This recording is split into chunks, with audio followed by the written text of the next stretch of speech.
Hey gamers, YouTube has a skill issue here today to talk about Mono Quantum. Is it really good? This is one of the main points of contention that people are bringing up on my Don't Summon for Fushuan video on why they would be pulling for Fushuan or why you should be because of Mono Quantum, how absolutely cracked it was going to be. So in today's video, we're going to put that to the test. We are going to see how good Mono Quantum really is. And obviously this is me after already going through and doing all the testing and getting the numbers to see what's actually good with it or is it actually good at all.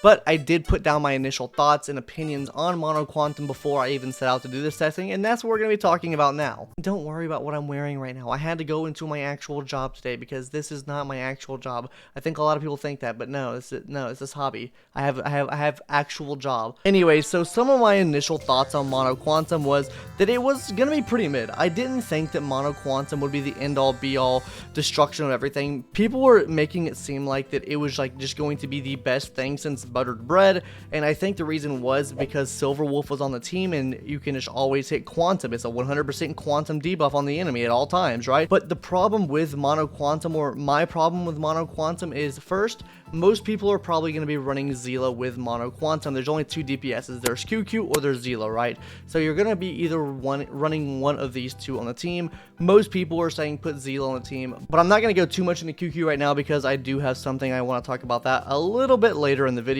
But besides that, Zila's damage mainly comes from the Harmony characters surrounding her, that being Ting Yun, Yukong, Bronya, you name it. You run hyper carry with her because she just deals so much damage that way. And my thoughts on Zila on the team is that her damage would fall off quite a bit for this reason because there's no one buffing her up and really giving her much damage support. And then as far as like the team goes that people are talking about running, they're talking about running Fushuan, Link, Silverwolf, and Zila, and or Fushuan, Silverwolf, QQ, and Zila. Now, there's a big problem with this. Obviously, Zila eats your skill points up and QQ eats your skill points up. That's really just not going to work well at all because you're, like I said, using so many skill points on the team. So the only team, in my opinion, we could only run here would be Silverwolf, Lynx, Fushuan, and Zila herself. And one thing I see with this team is I see this team being very, very tanky because you do have a preservation and an abundance character on the team.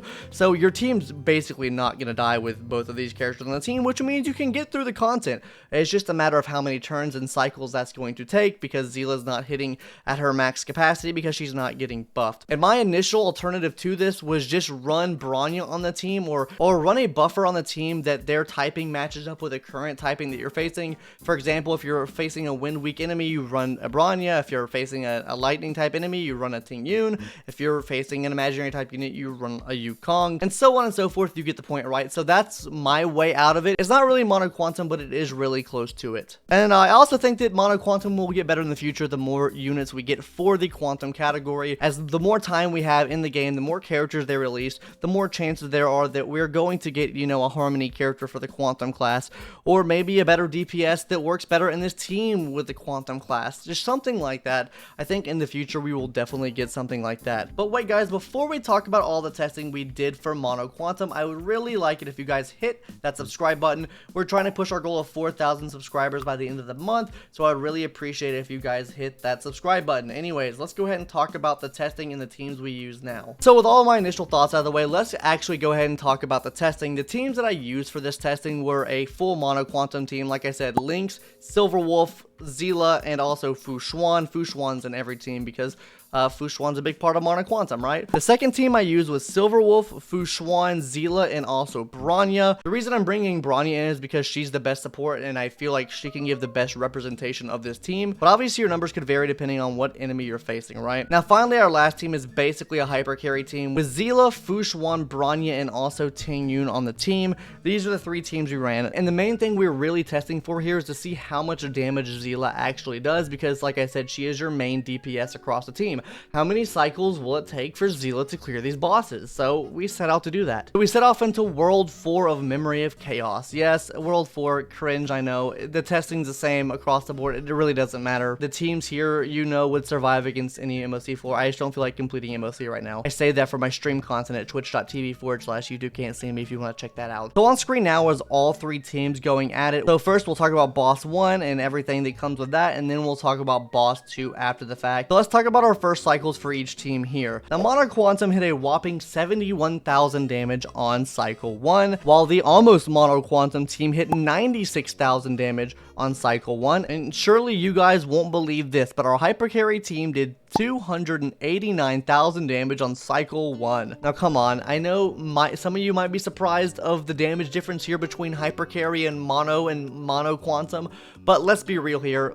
Hyper Carry, buffing Zeal is just much better, right? But what if you want to get the typings right? What if you want to use Silverwolf on your team, get the typings correct, and use the quote-unquote Mono Quantum team? The results here are actually a lot closer than I thought, so let's go through more of this now. Obviously, for the first 2 teams, we did have to go to cycle 2 on those, while we just completely cleared the enemy in 1 cycle with the Hyper Carry team. So really on cycle 2, this was just a cleanup damage you had to do. So for our Mono Quantum team, we did 18,000 damage, and for the almost Mono Quantum team, we did 74,000 damage. And you might be thinking, like, these damage numbers really don't mean anything, and in the grand scheme of things, I guess they don't, because if you're clearing the same cycle, you're clearing the same cycle. But I think the really important thing to note here is we're only on stage 4 Memory of Chaos, so these damage numbers are going to play a lot bigger role when you go up to higher MOC floors, when the bosses have more HP, have more defense, have more effect, you know, whatever. Everything gets increased because their levels are increasing. So this damage does become much more important later on in the MOC, even though it might not be right now. So now that we've killed the big ice boy here, it's time to hop into the monkey boss. And how did that fare? So obviously on team 1 and team 2, we start off on cycle 2, while for the Hyper Carry team, we are starting off on cycle 1 still. Now, the Mono Quantum team here is going to be hitting for 68,000 damage on cycle 1. The almost Mono Quantum team hits for 25,000 damage, which we're going to talk about in a second. And then obviously the Hyper Carry team hit for 225,000 damage on our cycle 1 still. Now the 25,000 damage there is because we did not crit. If we would have crit, this would have done much more damage. Basically, we hit a crit on the Mono Quantum team on the Trotter, whereas we didn't on the second stage. So that means we didn't reproc her ability and allow her to go again to keep attacking the enemies more and more and more and build that ult gauge up to, you know, hit even higher damage. But I do think a pretty big question is raised here. What if she doesn't crit? What if she doesn't have the damage output to kill things? Her damage drops off immensely. I think we can really see that here in the difference between our Hyper Carry team and our 2 other Quantum teams. The damage between the 2 are insane. Like, you're doing like at least 3 to 4 times more damage with the Hyper Carry team than you are doing with these teams. And the reason she's doing more damage is because she has more turns to deal this damage, because she's killing more often, she's getting her ult more often, killing things, reprocking her turns, and look, I mean, just look how many more turns she has on the chart here. It's insane. Like, this is huge. So when it comes to actual make or break time in higher MOC stages, this is going to make a huge difference. If she's not able to kill the enemies because she's not doing enough damage, that means you're not cycling through her enough, which means you're losing a lot of damage for her, because her main shtick is killing, going again, killing, going again, and so on and so forth, cycling in and out. But I've rambled on too long about that. Let's go ahead and talk about cycle 3 now for the 2 Quantum teams, and then we obviously had to go to cycle 2 for the Hyper Carry team, which on the Mono Quantum team we did 83,000 damage on cycle 3. On the almost Mono Quantum team we did 79,000 damage, and then finally on the Hyper Carry team we did 66,000 damage. And this was cycle 2. Like I said, again, we completed it here. This was just a cleanup damage. And the reason why we did less damage this time with the Quantum team is because of skill points. Obviously, using Bronny on the team, it's not a very good pick if you're don't have her signature light cone, right? Like, I have her E1 and we're still like running low on SP and stuff like that, even though we do have Silverwolf to help generate SP, and then also we have Fu Xuan to help generate SP.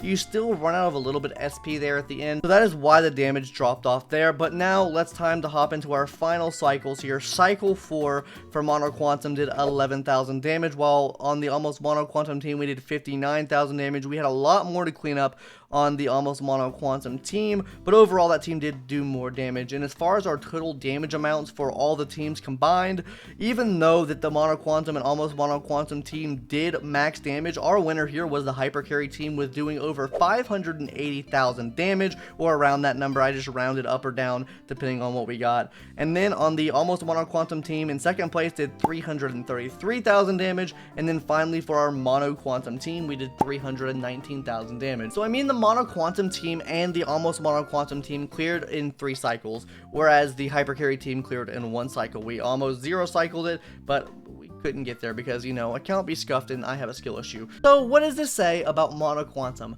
Mono Quantum is it's overhyped. I mean, it's good, like it works. It's not like the worst thing in the world. It's not a bad team. But I don't think it's as good as everyone thinks it is. I think that running Zeal on a hyper carry team is just still much more efficient to do. Even when you're facing off and the enemy doesn't have a quantum resistance, I still think this way is superior to go because you're just giving her more overall damage. I think this is the strat, and this kind of leads us into QQ. Like I said at the beginning of the video, we will talk about her later. I think that Mono Quantum runs much better with QQ. Yes, now I do think you'll probably need E4 QQ to do this, but I do think Mono Quantum will run a lot more smoothly with QQ. That's not something that I can test today because my QQ is only level 60 right now. So, with that being said, we'll have to save that for another day, and maybe I make a follow-up video to this if you guys want it, on why you should be using Mono Quantum with QQ instead of Zila. Anyways, that's going to do it for today's video. Follow if you haven't already. I'm really trying to hit 4,000 subscribers by the end of the month before I get married, you know. And yeah, that's going to do it for today's video. Hope you gamers enjoyed, and I'll see you in the next one later. Bye-bye.